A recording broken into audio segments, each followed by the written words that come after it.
and welcome to Pale Reflections, a proud member of the Doof Network where we reflect on Wildbow's most wordy work as it releases. I'm Elliot Diebold, And I'm Ruben Morehouse. and despite what you just heard, it's just me today. This is still our holiday schedule, so it'll just be me this week and next week. But yeah, obviously Ruben returned the favor that I did for him a few weeks ago, and he sent me a bunch of voice clips.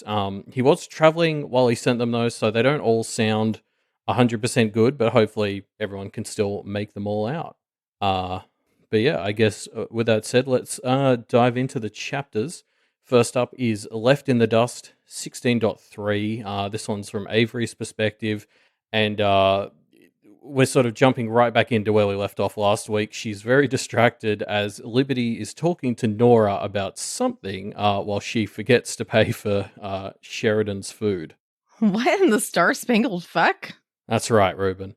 So yeah, I love how this chapter really opens with this moment of Avery being confused because she's very it's establishing that like blind spot, that stupidity that she has for, Nora and just sort of, I guess, romance in general. And this is very much a chapter where a lot of the tension seems to be that you kind of get the impression that Liberty has threatened Nora or something, and obviously it pays off fantastically. But the first time through, you're very confused about all of that sort of stuff. And then Avery gets in trouble for trying to walk out without paying, and so she tips this lady with $20 from her personal fund. And that's why Avery is the best kind of cheer. Yeah, thanks, Ruben.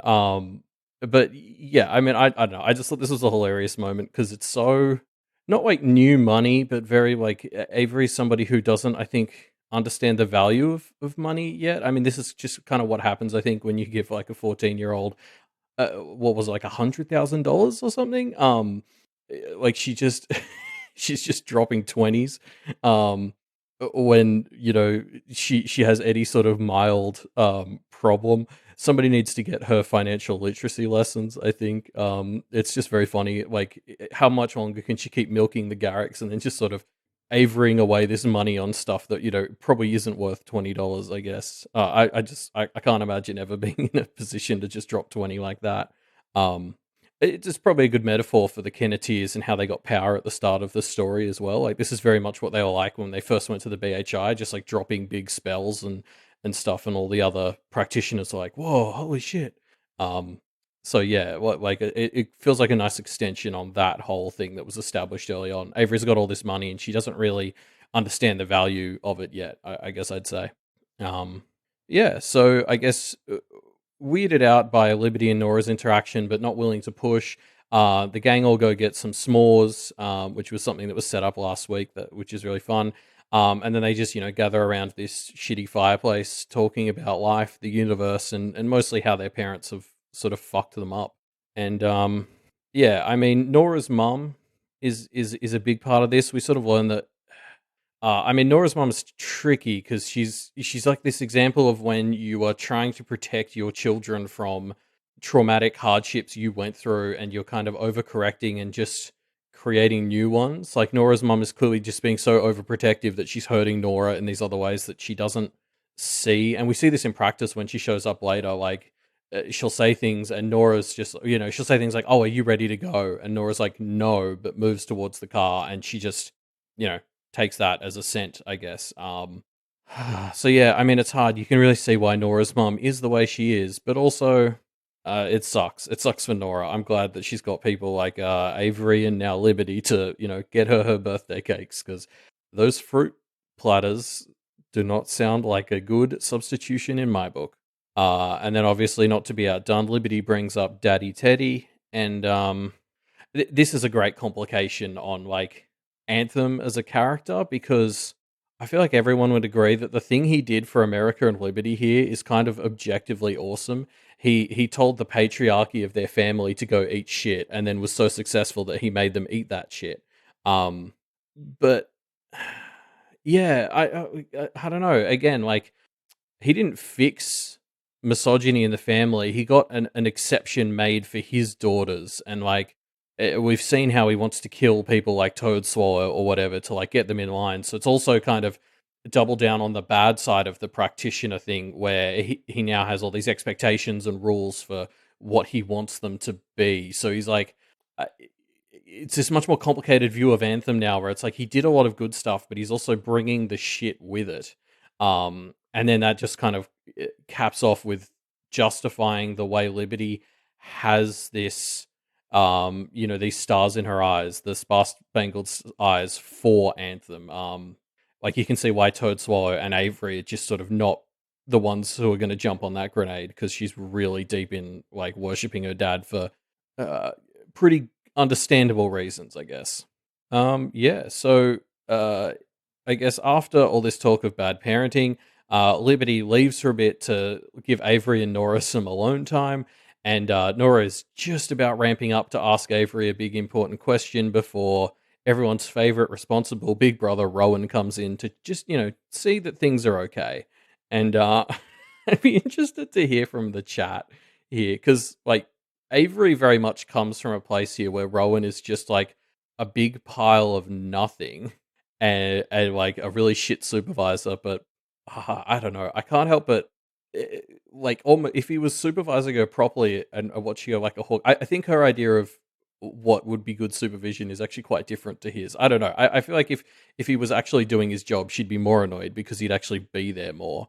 Um, so it's like Avery's kind of condemning him for not doing anything, while at the same time I think she'd condemn him twice as much for actually being there. I don't know. Yeah, if anybody in the chat has a strong opinion one way or the other, let me know. Uh, yeah, I don't know. I don't know if Rowan's there, Clawford, to specifically stop hanky panky as much as like just that general impression that 14-year-olds need some sort of supervision. Like obviously Nora isn't out to her mum or anything, but when Nora's mum shows up, she's like, "Oh wait, you're here unsupervised." Like I think it's just at 10 o'clock at night or whatever it is. There's an expectation parents are around 13, 14-year-olds, and yeah, you're right. It is a shitty fire. Um, yeah, I don't know. Uh, yeah, Avery calls him a goober, which I just loved as just such an Avery insult. For this moment where Taste of Death's brought up, like Rowan sort of takes credit for supervising him, and Avery's a bit like, "The fuck did you even do?" Um, but I think that highlights the point, because she gets really mad every time he shows up. So it's kind of like he's a bit damned if he does, damned if he doesn't. Um, that said, it's Rowan, so mostly he doesn't. But I do think, like, to be fair to Rowan for once, he's kind of in a no-win situation. But yeah, anyway, Rowan does eventually leave after accomplishing nothing. But Nora's mum shows up, kind of bushwhacking her, and makes her leave pretty much immediately. She doesn't get to say goodbye to Liberty or anything. And so then it just transitions to Avery and Liberty hanging out, just the two of them. And I mean, we also learn here that Liberty is into this shitty CW show that Sheridan loves, which just, of course, she is. I love the line, "You need to watch from the start to understand the intricacies." As somebody who's watched a lot of CW shows in my time, there are no intricacies, Liberty. You're kidding yourself. Um, and yeah, Snowdrop plays with some goblins here, and she comes back with like a black eye. Like it seems like the goblins have really fucked her up. Which Liberty doesn't really seem to comment on at all. Snow, no, she didn't. Yeah, good point, Ruben. So yeah, I don't know. I guess there's some resolution next time, but Avery seems a lot more concerned about this than anybody else around here. So interrupting Liberty and Avery hanging out, the Tearaway Kid shows up, and the trio that we have here kind of talk out their plans for the build-up path the next day, and then we pretty much immediately cut straight to there. We're introduced to the build-up as Avery does some trades with the Garricks, and there's some great like path item drops here. I love this little jouncing ball. Feels particularly great for Avery, and it even gets a mention next chapter as being relevant for, bringing path stuff into reality, which is obviously something we're going to be talking about, apparently. I think Ruben had something for this too. Or, as we say in Hawaii, find us, keep us, lose us is crying.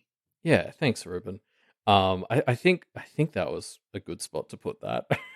um, But yeah, another interesting thing about this jouncing ball is that it's affected by innocence. Like, it doesn't work in the presence of innocence, and I like that as a thing to weave into Kennet because innocents aren't really in great supply in Kennet these days, anyway.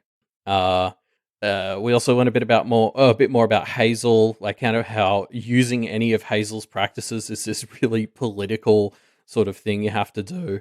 Like navigate where some people hate it, some people don't.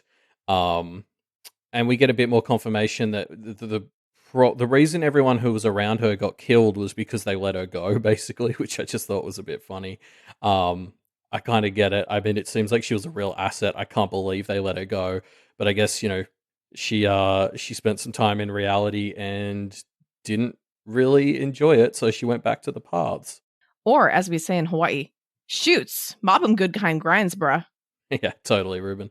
Um, what else happens here? Oh yeah, so obviously, we get the tearaway kid getting his girlfriend back. Like, awesome. I couldn't help but notice that the first time I read this, Avery compares the size of Edeline, I think it is, to Kennet, and I was instantly like, ooh. Can we make her the lost side of Kennet? But 16.4 seems to imply that it's a different thing, which is a shame because I would have loved for because they mentioned that Edeline will probably just get bound again because she has a weight in the paths. I was like, oh, well, let's bind her to Kennet if she is keen on that. Seems like a good idea. So I don't know. Maybe we'll see. I feel like having a big sort of mobile third of Kennet that like soars through the paths would be really cool. But yeah, doesn't seem to be the case. Anyway, going back to the build up, I love this path. It's sort of constantly building upwards as it's getting demolished at the bottom. It's this like perfect exaggeration of like a late stage capitalism vibe. I found it like just inherently upsetting and then realized that was because it's the world, writ large. David Hunt on our Discord compared it to like just this embodiment of the rat race, and I really love that way of saying it. It's just, everyone's constantly building up so that they don't get demolished at the bottom.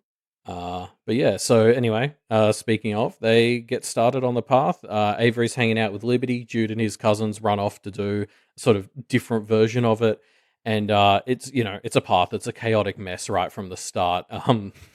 In no small part because Liberty opens the path by revealing to Avery that she's bi. And this is just like a really hilarious moment because like this is a path where they're literally hopping over this void of nothing that wouldn't even kill them, it would extinguish them from existence if they fall in.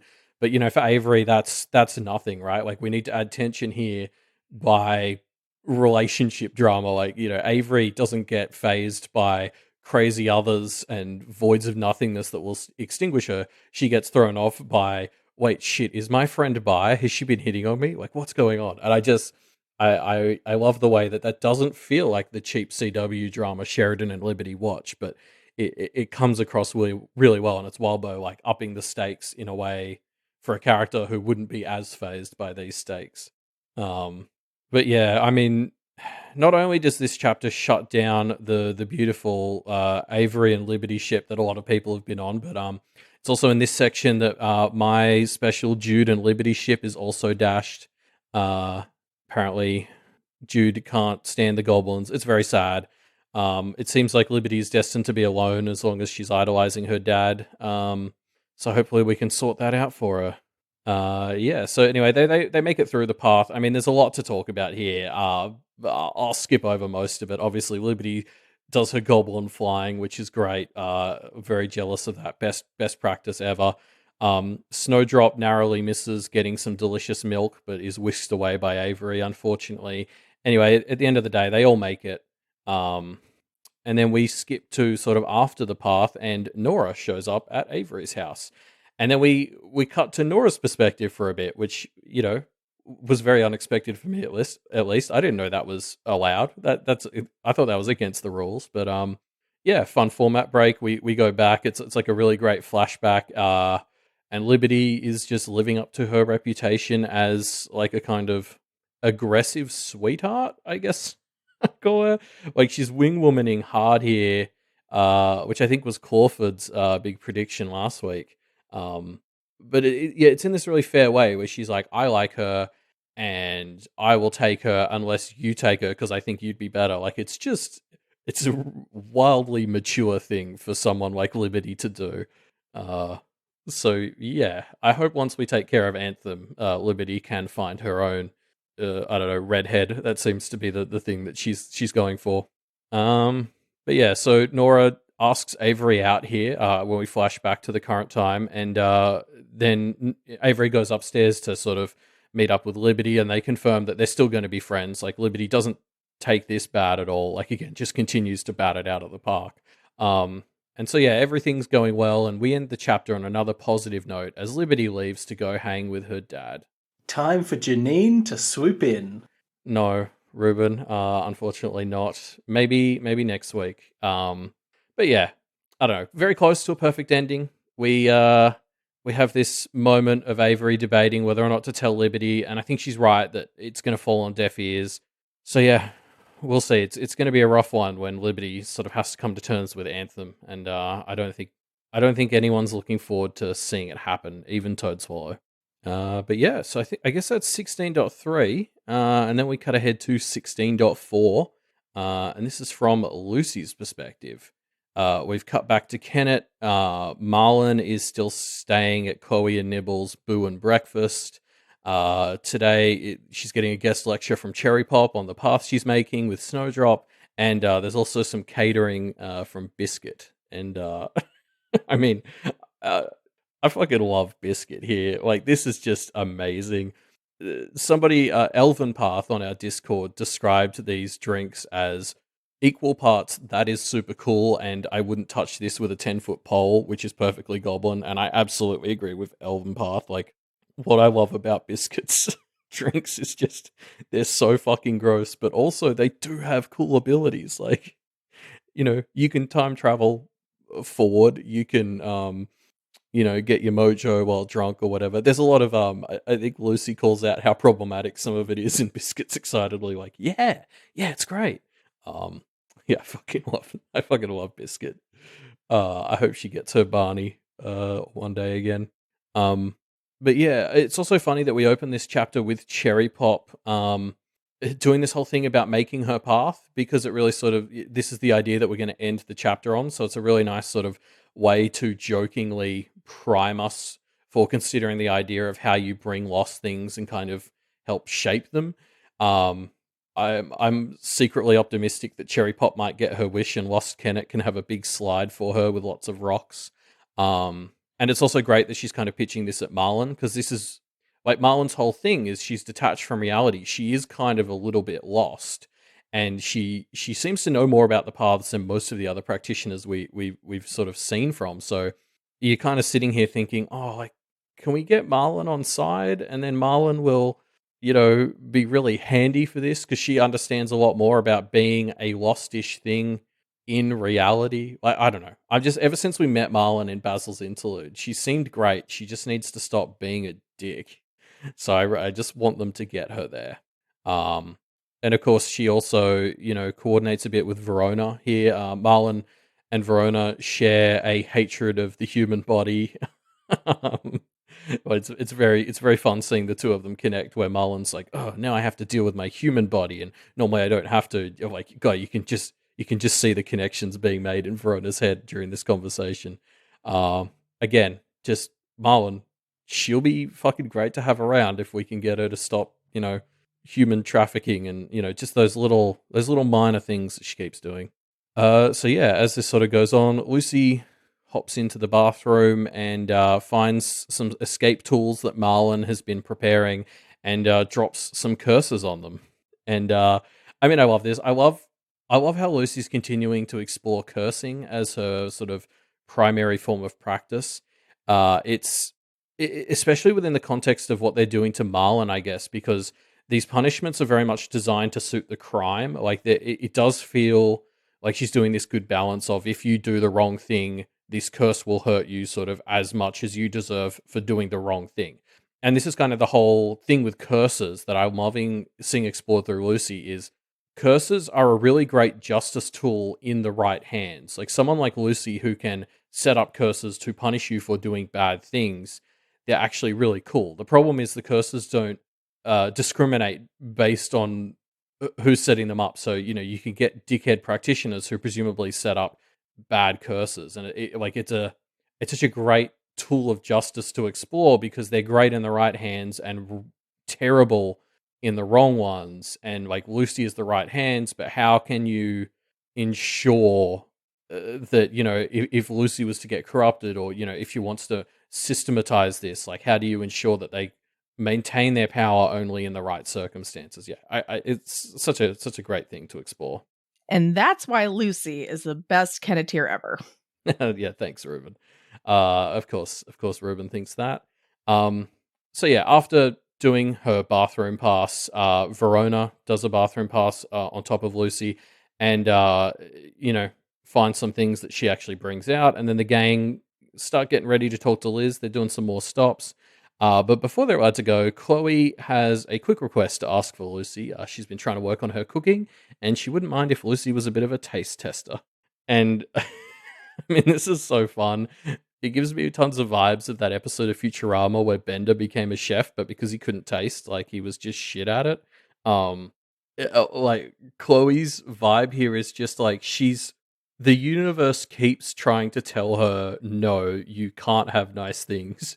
And Chloe just tells the universe to go fuck itself and keeps trying to have nice things. And it's so endearing.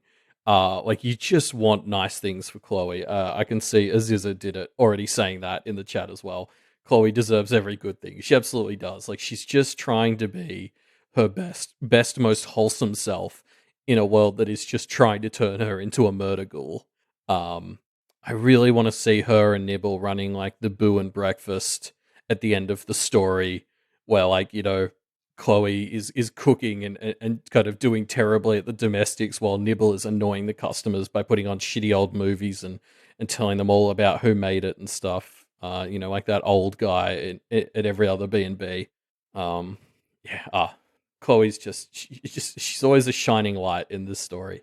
And unfortunately, we do have to leave her for a bit. And so Lucy and Verona, they're sort of walking over to Guillerme's man cave, and they have this kind of awkward chit chat where Lucy's prying for information from Verona, and Verona gets her hackles up, and they kind of resolve it, but it's just a bit awkward. And it's really got that vibe of like these two are on the way to becoming friends again, but there's still very clearly this sore spot on Verona's side. And I think Verona realizes she was being unfair in this conversation when Lucy justifies it, but it's still like like that sore spot is still there, I guess, and it's going to be a long road forward. If it's even possible for these two to be who they were at the start of the story and just like innately trusting each other. And then Miss is also in the cave, which is yeah, I mean, Miss basically tells us here she's planning on leaving, and I guess we'll get to the job pitch the Kenneteers have for her at the end of the chapter. But like, God, you can see why Miss is thinking that at this stage. Like, she's lost everything. They've helped her come to terms with the fact that she's lost everything, and then there's also I guess this just idea of, well, why am I sticking around then? I can't really fault it. Guillerme brings up, how that's going to turn into running as a pattern for her, and you can't avoid these patterns. But yeah, I don't know.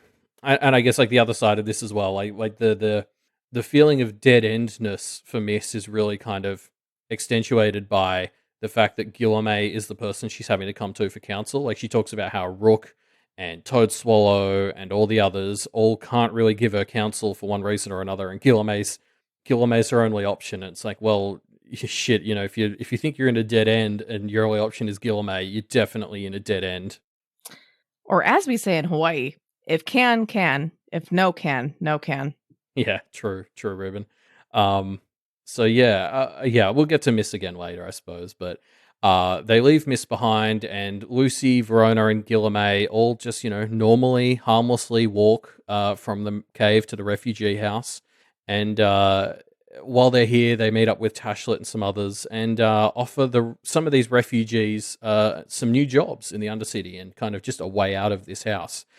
And this is something I definitely love to hear from like the chat, like what people think of this offer, because it's very much a like you have to go and work for this place, and it's like room and board. Like it feels feels very kind of boxed in, but at the same time, because it's not compulsory, I kind of like it as this like decent option for, hey, if you're sick of this house and you want something to do, the cinema and the arena could use people working them. And I also love it from from the angle of like the Undercity. The cinema and the arena have been such contested territory. Getting employees from the ex-family man kind of helps keep it neutral and doesn't like skew things too far towards the Bitter Street Witch or the Vice Principal. So yeah, I'm glad some of them seem keen on it. But yeah, I don't know. I could see, it's one of those things where for those who aren't keen on it, like I guess they just have to keep sitting in this house. Like it sucks. And yeah, I mean, I guess I'm skipping over. There's just a bunch of smaller character moments here. This is classic Pale Reflection sort of stuff where there's just too many small moments to cover on the podcast. Like we get a little confirmation Tashlit still hasn't responded to Verona, and that's continuing to be awkward. Matt gives his first in-text confirmation that the Doom is going to start dwindling soon. Guillerme's obviously still being difficult as hell throughout this whole section.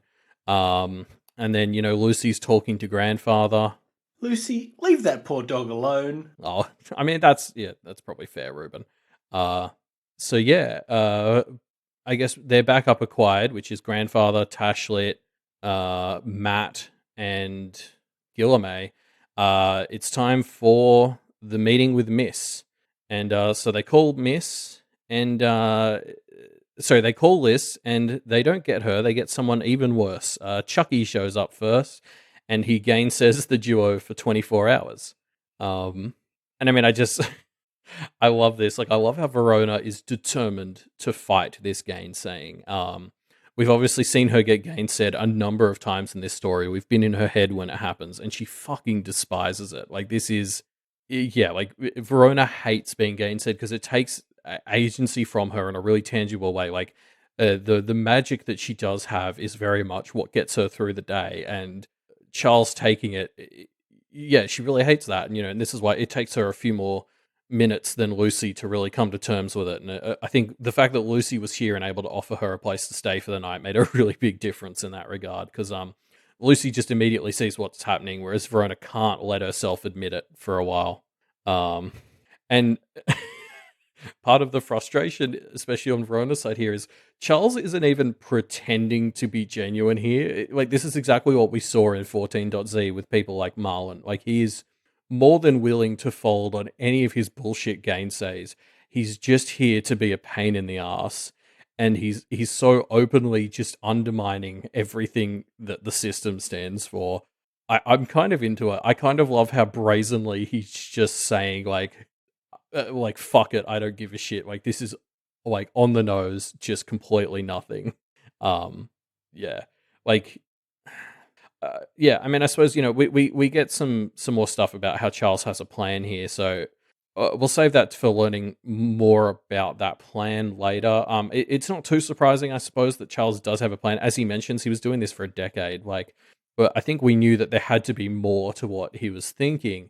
But this is such a great example of Charles gainsaying the pair here. There's a world in which that's actually a really cool thing to do. Like, not for 24 hours, not just one side, but the idea of having a meeting like this between groups with a lot of tension and saying, hey, why don't we take magic, essentially take weapons out of the equation, form a little truce.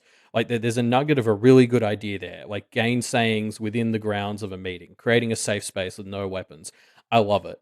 But of course, this is Charles, so it takes the form of it only happens to their side. It's 24 hours, even though it's not going to be a 24-hour meeting. Like, yeah, classic Charles. He's got a good idea in principle there, and he just executes it in the shittiest way possible.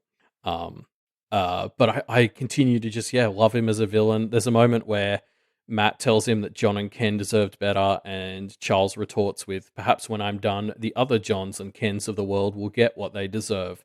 And this is just like, this is why I love Charles as a villain, because that is a good point. It completely ignores all the stupid shit he's been doing. But like at his core, he's just got a really good point that you could almost justify. And like, that's what just makes him such a compelling villain, is like, there's a world where he's right when he's saying that. there's a world where he could be the good hero protagonist of a story. He's so close to being there. It's great. Um, I can't wait to see what the next phase of his plan is. Like all he seems to be doing so far is allowing Musa to gain momentum and weakening the sway of words. Which we've been told that hurting words like this hurts the others more than the practitioners. So like it can't be his whole plan to just do that. Like I can't wait to learn more and see what we're gonna get because it's gonna be crazy. Um, yeah, Zachary raises a good point in that Charles has very clearly been establishing 24 hours as a thing per infraction for his gainsays. Like when he gainsaid people for a year, it was based on 365 gainsays. So yeah, it's an interesting thing he's setting up. I don't know. Maybe God, there's a world where all he's doing is getting rid of forswearing as a permanent fixture, which is like, oh God, I could almost get behind that as a plan. I can't wait for this meeting, y'all. Let's keep getting there. So yeah, they sort of after Charles Gaines says them, they're then left there waiting for Liz. So they call Miss out, and here Verona and Lucy kind of pitch to her this new thing they're thinking, where basically they want the third realm of Kennet to be a founded or a lost part, and they want Miss to take on a bit of a leadership role within that lost Kennet. And this is just such a juicy dilemma to put on Miss's plate because we've just established earlier in the chapter she has no options. She's trapped, she's alone. But also asking her to do this is kind of asking her to give up everything she stood for a chance of getting the Kennet that isn't quite what she wants. It's such a I guess as Miss is trying to come to terms with what she can be now and how she can avoid becoming a rook who has this idea that this loss is always going to happen, to present her with an option for a compromised version of what she wants at the risk of sacrificing everything that she is. Like it's just so yeah, like as Zachary's saying in chat, like she is lost, and they're offering a way to kind of for her to kind of get found, but that goes against what she wants. Oh yeah, I can't wait to see more of her thoughts on this, and to hear her talk it out with Avery and Snowdrop. Um, and I just also want to get more info. I don't know if people in the chat have more of an idea of what a lost Kennet looks like. Like, I guess I had the impression, as I mentioned, when I read 16.3, I was like, oh, they can get Edeline, the big bird city in it, and she could be the third part. But it almost sounds more like that you build something from Kennet, you take a segment of Kennet and you push it away from reality. Like, so it's going to be Kennet writ lost, not something lost drawn into Kennet. Although I guess the way the paths work, it'll be a bit of both. But like in order to create it, it sounds like the primary thing they need to do is like lose part of Kennet. And I'm very interested to see what that looks like. And we've been talking about how the wolf is going to come back into the story, and if they're shoveling some part of Kennet like path adjacent, with that tied into like Avery, that just sounds like an invitation for the wolf. So this is just a very exciting idea, I think. Yeah, and also just I guess mechanically, I'm interested in the idea of how do you like intentionally lose part of Kennet? Is this one of those impacts that the Garricks talked about? Do they get Edeline to land in Kennet for a bit, and that creates an impact that lets them lose part of it? I don't know. Yeah, as is it, I totally agree. Like, something similar to the promenade, if it acts like a gate for Lost to come in and out of the paths, like an entrance to the paths, I see that really being true to what Kennet was, and that would be one of those things you could see Miss stomaching. But yeah. Anyway, as they talk about this with Miss, this is when Liz makes her big dramatic entrance, and on top of things like Verona asking for her domain and setting up this third thing of Kennet, we get all the villains showing up saying there's going to be terms, and this chapter ends on the cliffhanger of it's time to start talking those terms. And this is, this this arc is really dragging out this confrontation. 16.1 gave us the impression we were almost there. It's now 2 weeks later, and we maybe are going to get it next chapter. But it's so hype. I love the decision Wildbow's made to have all of the culprits show up. Like I just love the idea that the culprits, the villains of this story, are presenting a unified front, and like Kenneth really isn't. I mean, this is as good a front as they've got right now, but like this is just kind of some stragglers Lucy and Verona were able to pick up. Avery's not here, whereas Charles, Edith, and Marissa are all standing tall as a trio. The dark reflections of our Kenneteers sort of a lot more unified than the Kenneteers are right now, and I can't, yeah, I, I can't wait to see this confrontation. Like, because this means it's going to go beyond just asking lists for stuff. This is going to be hopefully a conversation that pivots a lot more to the grander moral differences between these two groups, which I like. I can't wait to see because as we're talking about with Charles before, there's a world where these guys all get along and want the same things. They're so close to being there, but there's these small differences, and the things that the culprits have done mean that the rest of Kennet can never get on side with them, and it's going to be so fun to see that concept explored and constantly distracting from talking business next chapter. Especially with Marissa here, there's going to be a lot of distractions. Like, fuck, the rest of the group don't even know that Marissa doesn't want to be a fairy yet, as far as we know. Like, yeah. Yeah, Zachary, I just so you've already brought this up on chat. Like, yeah, Marissa, nobody else knows that Marissa's trying to shed being a fairy yet. What does that mean? I mean, we know that she's lost her wings thanks to Gilkey in 15.z. That gets reconfirmed here. I don't know if that's part of that plan or not. I guess we'll see. But yeah, is she going to start dropping those bombshells, talk around it? I guess for her that's the same thing. Yeah, we'll see. But yeah, so that's these two chapters. We're ending on some big cliffhangers. Mostly on Kenneth's side. I really hope 16.5 is going to be this confrontation. It's going to be so great. But that's everything I've got to talk about this week. Obviously, we're not doing discussion questions at the moment because it's just me. And those of you who are here live will know that I was already an hour late because I'm a bit of a mess at the moment. So don't worry. Ruben will be back in 2 weeks, and that'll be good for everyone. But yeah, Or as we say in Hawaii, Mele Kaliki Maka. yeah. Thanks, Ruben. For those who aren't from Hawaii like myself and had to Google what Ruben said just there, it's Merry Christmas, I think, in Hawaiian. So yeah, I guess Merry Christmas to everyone, especially those of you who are here live in the chat, because I know in most parts of the world it's Christmas.